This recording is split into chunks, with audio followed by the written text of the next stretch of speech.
कल के क्लास में हम लोग देख लिए थे क्लोनिंग स्थल। एक जो है अच्छे संवाहक में एक से अधिक पहचान स्थल नहीं होना चाहिए, नहीं तो हमारा डीएनए ज़्यादा पीस में कट जाएगा।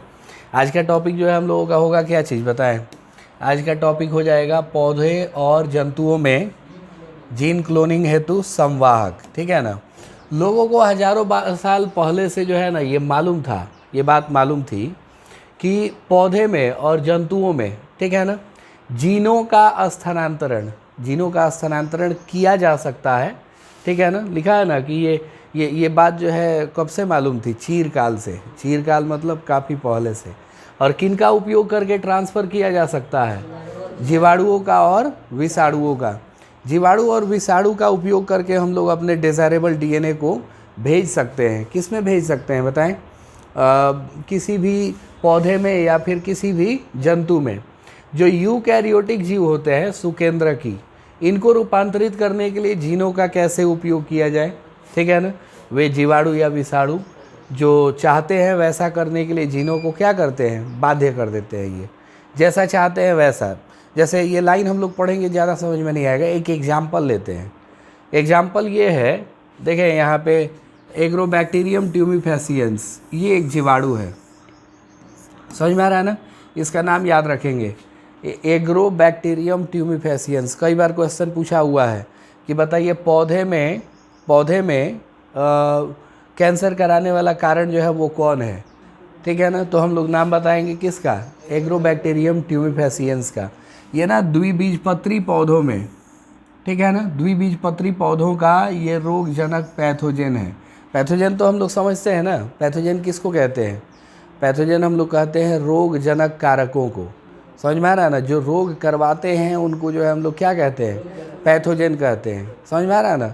तो ये ना द्विबीजपत्री पौधों का एक क्या है, पैथोजन है, रोगजनक है। कौन, एग्रोबैक्टीरियम ट्यूमिफेसियंस।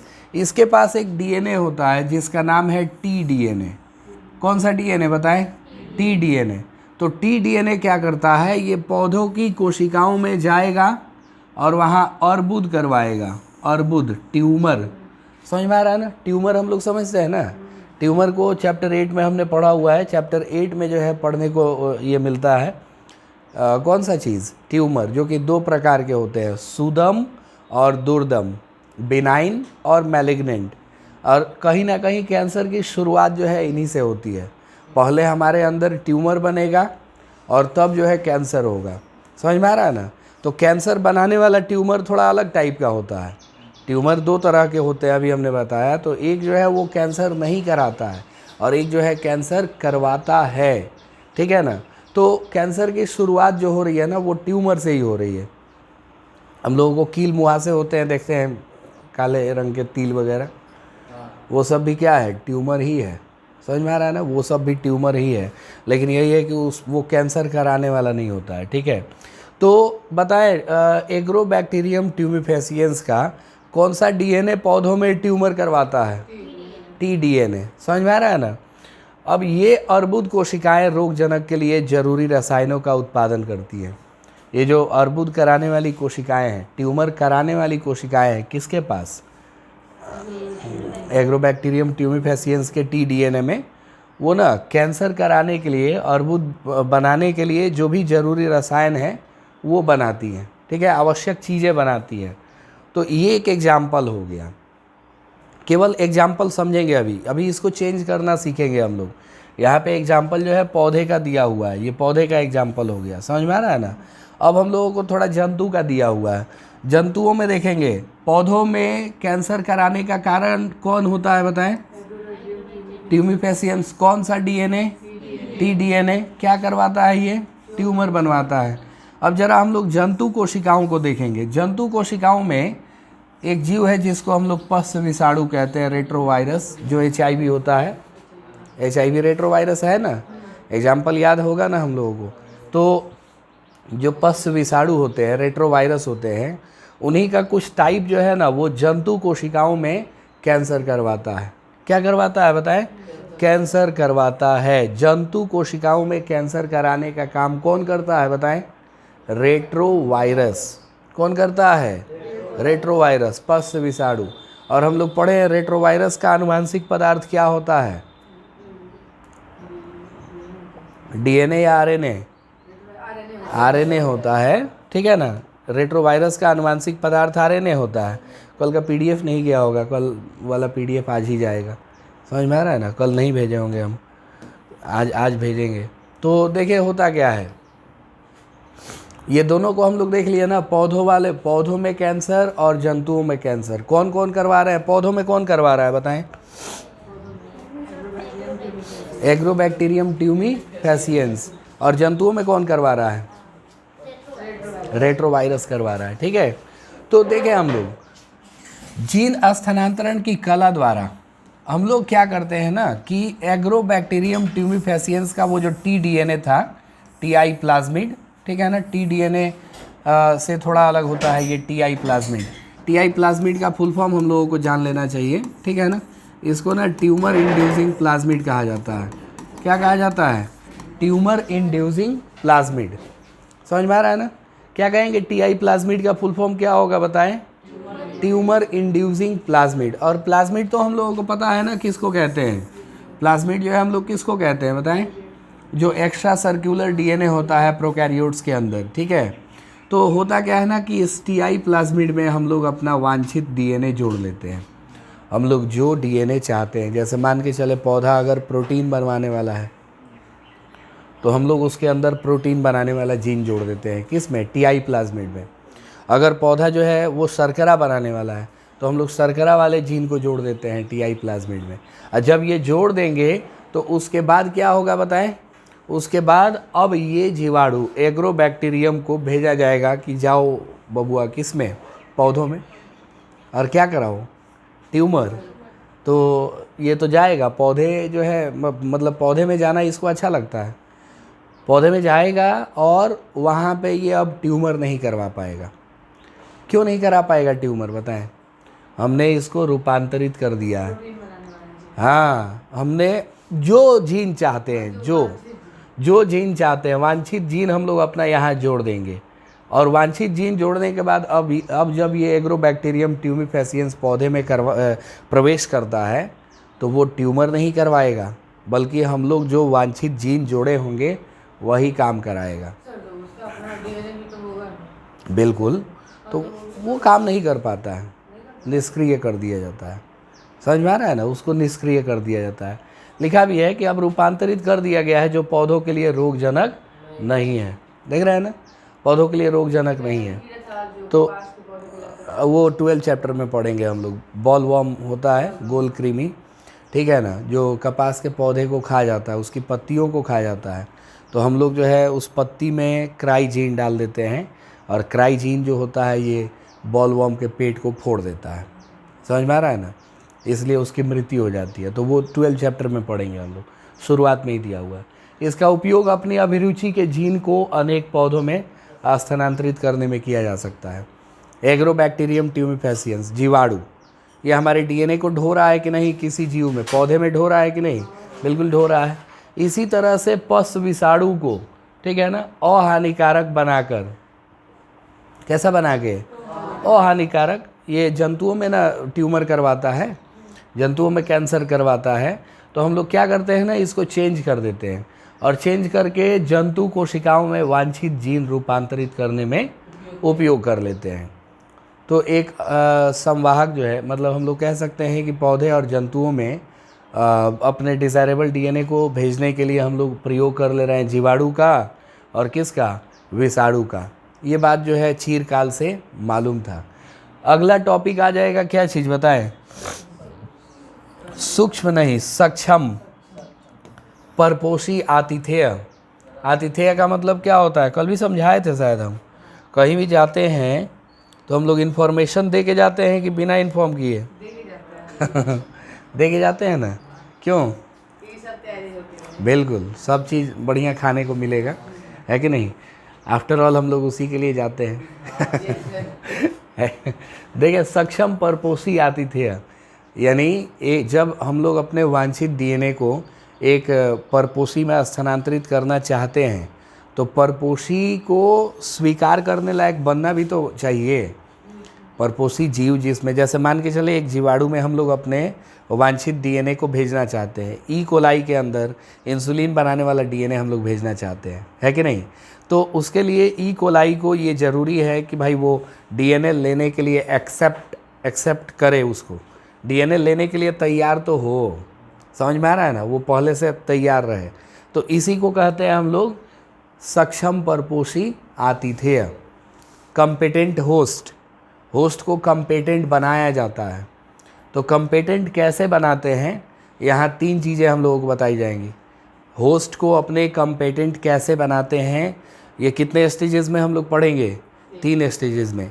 एक पहला पढ़ेंगे कि जंतु कोशिकाएं और सूक्ष्मजीवों की कोशिकाएं, अर्थात जीवाणुओं की कोशिकाएं, उनको कैसे सक्षम बनाया जाता है, ठीक है ना। सक्षम परपोषी आतिथेय हम लोग उनमें कैसे करते हैं। और दूसरा पढ़ेंगे पौधों के लिए, दूसरा किसके लिए पढ़ेंगे, और तीसरा पढ़ेंगे किसके लिए, जंतुओं के लिए। एक पौधों के लिए, एक जंतुओं के लिए, और एक किसके लिए, सूक्ष्म जीवों के लिए। बस यही 3 चीज़ें जो है हम लोग देखेंगे, क्योंकि सबके बाद जो है हम लोग जानते हैं कि जो अपना डिज़ायरेबल डीएनए है, इन्हीं 3 में से किसी में भेजेंगे। या तो भेजेंगे हम लोग किस में, सूक्ष्म जीवों में, या तो भेजेंगे पौधों में, या फिर भेजेंगे जंतु में। तो वही चीज़ जो है होता है यहाँ। देखें, हम लोग जानते हैं चैप्टर 6 में पढ़े हैं कि डीएनए जो है हाइड्रोफिलिक होता है। हाइड्रोफिलिक मतलब जल रागी। जल रागी मतलब जल से चिपकने वाला या जल से दूर भागने वाला। अरे जल से चिपकने वाला, फिलिक, हाइड्रोफिलिक। फिलिक मतलब लविंग होता है, loving, water loving. Water loving मतलब वाटर से अट्रैक्ट होने वाला, अटैच होने वाला। हाइड्रोफोबिक होता, हाइड्रोफोबिक, तो हाइड्रोफोबिक हम लोग कहते हैं किसको, जल विरागी। जल विरागी मतलब जो है जल से दूर भागने वाला। समझ में आ रहा है ना। इसलिए यह कोशिका झिल्ली से होकर नहीं गुजर सकता है। डीएनए को कहा जाए कि भाई कोशिका झिल्ली को पार कर जाओ, पार कर जाएगा, नहीं कर पाएगा। क्यों, क्योंकि ये जल में घुलनशील अणु होता है, ठीक है, जल रागी होता है। जीवाणु को प्लाज्मिड लेने के लिए बाध्य करने से पूर्व यह आवश्यक है कि जीवाणु कोशिका को डीएनए लेने हेतु क्या बनाया जाए, सक्षम बनाया जाए, सक्षम, ठीक है ना। तो अब हम लोगों को पहला स्टेप बताया जा रहा है, किसके लिए बताया जा रहा है बताएं, जीवाणु कोशिका के लिए। याद रखेंगे यहाँ तक, ठीक है ना। ये यहाँ तक हम लोगों को बता दिया गया है, किसको सक्षम परपोषी आतिथेय बनाने के लिए, बताएं, जीवाणु को। जीवाणु को हम लोग कैसे सक्षम परपोषी बनाते हैं ये बताया गया, ठीक है। सबसे पहले उस जीवाणु को हम लोग ट्रीट करेंगे द्विसंयोजन धनायन से, डाइवैलेंट कैटायन से जो है हम लोग उसको ट्रीट करेंगे। डाइवैलेंट किससे, कैटायन से। डाइवैलेंट कैटायन का मतलब क्या, जो दो पॉजिटिव अणु जो है पॉजिटिव आयंस बनाते हैं। जैसे देखे होंगे हम लोग Ca, कैल्शियम का जानते हैं ना, इलेक्ट्रॉनिक कन्फिग्रेशन कितना होता है बताएं, 2882, याद है। कैल्शियम का इलेक्ट्रॉनिक कन्फिग्रेशन कितना होता है, 2882। लास्ट में क्या आ रहा है, 2 आ रहा है। लास्ट में 2 आ रहा है तो ये इलेक्ट्रॉन दे देगा कि ले लेगा, दे देगा। इलेक्ट्रॉन जो है 2 दे देगा, 2 इलेक्ट्रॉन दे देगा, मतलब इस पर क्या बना, 2 धनायन बना कि 2 ऋणायन बना, पॉजिटिव बनेगा ना। इसीलिए इसको हम लोग डाइवैलेंट कैटायन कहते हैं। क्या कहते हैं, तो इस डाइवैलेंट कैटायन Ca से, कैल्शियम से हम लोग जो है उसको ट्रीट करेंगे, ठीक है ना, संसाधित करेंगे। किसको, जीवाणु को। इससे डीएनए को जीवाणु कोशिका भित्ति, जीवाणु की कोशिका भित्ति में स्थित छिद्रों से प्रवेश कराने में क्या होती है, सहायता मिलती है। जब डीएनए को हम लोग चाहते हैं जीवाणु कोशिका भित्ति में, भित्ति के छिद्रों से प्रवेश कराना, तो उसमें हेल्प मिलता है बहुत ज़्यादा। किससे, डाइवैलेंट कैटायन से ट्रीट करने के बाद। अब देखें, डाइवैलेंट कैटायन से जब ट्रीट कर दिए तो एक काम और करना पड़ता है। इसको ना पहले हम लोगों को बर्फ़ पे रखना पड़ेगा। पहले क्या करना होगा बताएं, उसको कूल करना होगा। समझ में आ रहा है ना, किसको, उस जीवाणु की कोशिका को। समझ में आ रहा है ना, कूल करना पड़ेगा। और कूल करके फिर क्या करेंगे, उसको हीट शॉक देंगे। क्या देंगे, हीट शॉक। हीट शॉक लगभग कितना डिग्री पे दिया जाता है, 42 डिग्री सेल्सियस। कितना डिग्री पे बताएं, यहाँ देखेंगे लिखा हुआ है, देख रहे हैं ना, 42 डिग्री सेल्सियस पे जो है उसको हीट शॉक देते हैं, और हीट शॉक दे के फिर से उसको क्या करेंगे, ठंडा कर देंगे, फिर से उसको हम लोग क्या कर देंगे, कूल कर देंगे। समझ में आ रहा है ना। जीवाणुओं को अपना डीएनए लेने के लिए, मतलब अगर हम लोग बनाना चाहते हैं, तैयार करना चाहते हैं, तो तैयार करने के लिए कम से कम इतना काम जरूर करना पड़ेगा। समझ में आ रहा है ना। तो देखेंगे हम लोग ऐसी कोशिकाओं को पुनर्योगज डीएनए के साथ, पुनर्योगज डीएनए के साथ पहले किस पर रखा जाता है, पहले बर्फ पर रखा जाएगा, यानी पहले कूल किया जाएगा, और तब पुनर्योगज डीएनए को उन कोशिकाओं में बलपूर्वक प्रवेश कराया जाता है। जैसे ही हम लोग ठंडा करेंगे उसके बाद जो है तुरंत क्या करेंगे, बलपूर्वक अपने पुनर्योगज डीएनए को, रिकम्बिनेंट डीएनए को जीवाणु कोशिका के अंदर भेजेंगे, और इसके बाद उन्हें थोड़े समय के लिए 42 डिग्री सेल्सियस पे क्या करना पड़ेगा, गर्म करना पड़ेगा, ताप प्रघात, हीट शॉक देना पड़ेगा। हीट शॉक दे के वापस इसको कहाँ रख दिया जाता है, बर्फ़ पे रख दिया जाता है। पता है क्या होता है, जब हम लोग गर्म करते हैं ना 42 डिग्री पे, कोशिका झिल्ली फैल जाती है और केंद्रक झिल्ली भी फैल जाएगी, वो डीएनए को एक्सेप्ट करने के लिए रेडी हो जाती है। लेकिन ये भी हो सकता है कि उस 42 डिग्री पे गर्म करने के बाद हमारा डीएनए फिर से बाहर निकल जाए, तो बाहर ना निकले इसके लिए वापस हम लोग उसको क्या कर देते हैं, ठंडा कर देते हैं। जब ठंडा करेंगे तो वो फिर से सिकुड़ जाएगा, ठंडा करेंगे तो फिर से क्या हो जाता है, सिकुड़ जाता है, सिकुड़ जाएगा, तो अब वापस हमारा डीएनए जो है बाहर नहीं निकल पाएगा। तो इस तरह से हम लोग सक्षम परपोषी बनाते हैं, किसको बताएं, कौन कोशिका को, जीवाणु कोशिका या फिर जो है पौधों की कोशिका या जंतु की कोशिका, जीवाणु की कोशिका को। तो जीवाणु की कोशिका में अपने पुनर्योगज डीएनए को भेजने के लिए कौन कौन काम हम लोग कर रहे हैं बताएं। पहले तो हम लोग उसको ठंडा कर रहे हैं, पहले नहीं, पहले डाईवैलेंट कैटायन से ट्रीट कर रहे हैं, इसके पहले डाईवैलेंट कैटायन से ट्रीट कर रहे हैं हम लोग, और तब उसको जो है क्या कर रहे हैं बताएं, तब उसको ठंडा कर रहे हैं, और ठंडा करने के बाद फिर हीट शॉक दे रहे हैं, ताप प्रघात, और ताप प्रघात देने के बाद जो है हम लोग फिर वापस क्या कर रहे हैं, उसको कूल कर रहे हैं। समझ में आ रहा है ना। तो इस तरीके से हम लोग जीवाणुओं की कोशिका में अपने पुनर्योगज डीएनए को भेजते हैं, अर्थात उसको सक्षम परपोषी बनाया जाता है, ठीक है ना, ताकि वो हमारा आतिथेय करे, स्वीकार करे हमारे डिज़ायरेबल डीएनए को। अब चलेंगे हम लोग देखने क्या चीज़, पौधों की कोशिका और जंतुओं की कोशिका, ये दो चीज़ें बच गई हैं, ठीक है। तो देखेंगे यहाँ पे हम लोग पहले जो है एक दे दिया गया है क्या चीज़, यहाँ से यहाँ तक, ठीक है ना, ये जंतुओं की कोशिका के लिए है, और यहाँ से यहाँ तक जो है ये किसकी कोशिका के लिए है, पादपों की कोशिका के लिए। ये जंतु कोशिका के लिए हो गया, और ये किसके लिए हो गया, पादप कोशिका के लिए। तो याद रखेंगे हम लोग सब में किसका किसका प्रयोग किया जाता है। तो देखिए जंतु कोशिका में अपने डिज़ायरेबल डीएनए को इंसर्ट कराने के लिए कौन से सुई का इस्तेमाल किया जाता है, सूक्ष्म सुई, क्या बोलते हैं हम लोग इसको, सूक्ष्म सुई बोलते हैं, माइक्रो इंजेक्शन बोलते हैं। इंजेक्शन माने सुई होता है ना, तो सूक्ष्म सुई, सूक्ष्म अंतःक्षेपण, सुई का जो है शुद्ध हिंदी है अंतःक्षेपण, पढ़े हैं ना हम लोग, इंजेक्शन को कहा जाता है अंतःक्षेपण। तो सूक्ष्म सुई से हम लोग क्या करते हैं बताएं, सूक्ष्म सुई से अपने डिज़ायरेबल डीएनए को, अपने पुनर्योगज डीएनए को कौन सी कोशिकाओं में प्रवेश कराते हैं बताएं, जंतु कोशिका में। क्वेश्चन ऐसे ही पूछा जाएगा ऑब्जेक्टिव में कि बताइए जंतु कोशिका में अपने डिज़ायरेबल डीएनए को प्रवेश कराने के लिए किसका उपयोग किया जाता है, तो हम लोग क्या बताएंगे, माइक्रो इंजेक्शन का। समझ में आ रहा है ना। परपोषी कोशिकाओं में बाहरी डीएनए को प्रवेश कराने हेतु केवल यही विधि नहीं बल्कि सूक्ष्म अंतःक्षेपण विधि भी है। इससे पुनर्योगज डीएनए को सीधे हम लोग जंतु कोशिका के केंद्रक में स्थानांतरण कर देते हैं। समझ में आ रहा है ना। तो ये जंतु कोशिका के लिए हो गया। अब किसके लिए पढ़ेंगे बताएं, पादप कोशिका के लिए। किसके लिए पढ़ लेंगे अब, पादप कोशिका के लिए। तो याद रखें पादप कोशिकाओं में प्रयोग करते हैं हम लोग कौन से बंदूक का, जीन बंदूक। समझ में आ रहा है ना, जीन गन का उपयोग करते हैं, बायोलिस्टिक गन भी इसको कहा जाता है। समझ में आ रहा है ना, बायोलिस्टिक गन एक दिन पिक्चर हम लोग देखे थे ना। तो बायोलिस्टिक गन या जीन गन, बायोलिस्टिक गन या जीन गन का उपयोग क्यों किया जाता है बताएं, जब हम लोग चाहते हैं बनाना पौधों की कोशिकाओं को क्या चीज़, सक्षम परपोषी। तो सक्षम परपोषी बनाने के लिए हम लोगों को किसका उपयोग करना पड़ता है?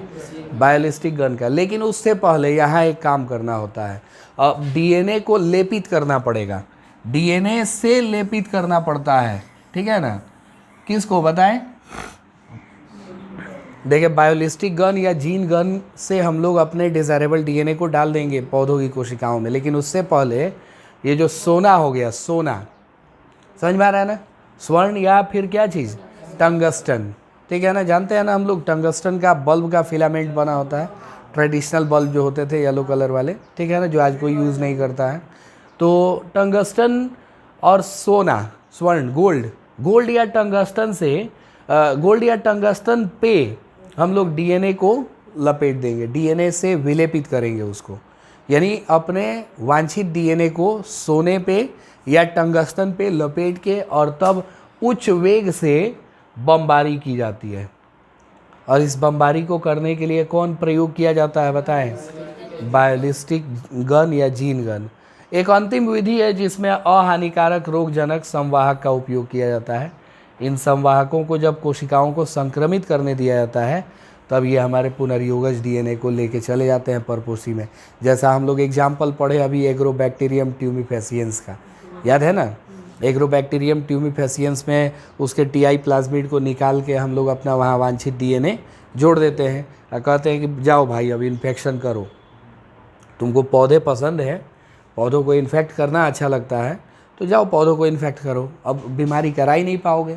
तो वही चीज़ यहाँ पे लिखा गया है। तो टोटल कितनी विधियाँ यहाँ हम लोग पढ़े बताएं? 3 विधियों में पहली विधि किसके बारे में पढ़े? जीवाणु के बारे में। जीवाणु को कैसे सक्षम परपोषी बनाया जाता है? पहले उसको डाइवैलेंट कैटायन से ट्रीट करेंगे, जैसे डाइवैलेंट कैटायन जैसे कैल्शियम, याद रहेगा ना कैल्शियम, ठीक है ना, कैल्शियम हो गया। और उसके बाद क्या करेंगे, उसको ठंडा करेंगे, पुनर्योगज डीएनए सहित ठंडा करेंगे और ठंडा करके ज़बरदस्ती भेजेंगे अपने पुनर्योगज डीएनए को किसके अंदर? जीवाणु के अंदर। समझ में आ रहा है ना। उसके बाद क्या करेंगे? हाँ, उसके बाद हम लोग क्या करेंगे, उसको 42 डिग्री सेल्सियस पे हीट शॉक देंगे। हीट शॉक देने के बाद फिर वापस क्या करेंगे? ठंडा कर देंगे। तो इस तरह से जीवाणु जो है सक्षम परपोषी बनता है। जंतु कोशिका में क्या करते हैं हम लोग? जंतु कोशिका में बताएं, सूक्ष्म सुई का उपयोग किया जाता है, माइक्रो इंजेक्शन। और पौधों की कोशिकाओं में हाँ, डीएनए से लेपित करेंगे गोल्ड या टंगस्टन को, उनके कणों को, और तब जो है बहुत उच्च वेग से बमबारी कराते हैं हम लोग पौधों की कोशिकाओं पे, तब जाके वो जो है कैसे बनते हैं? सक्षम परपोषी बनते हैं, ठीक है।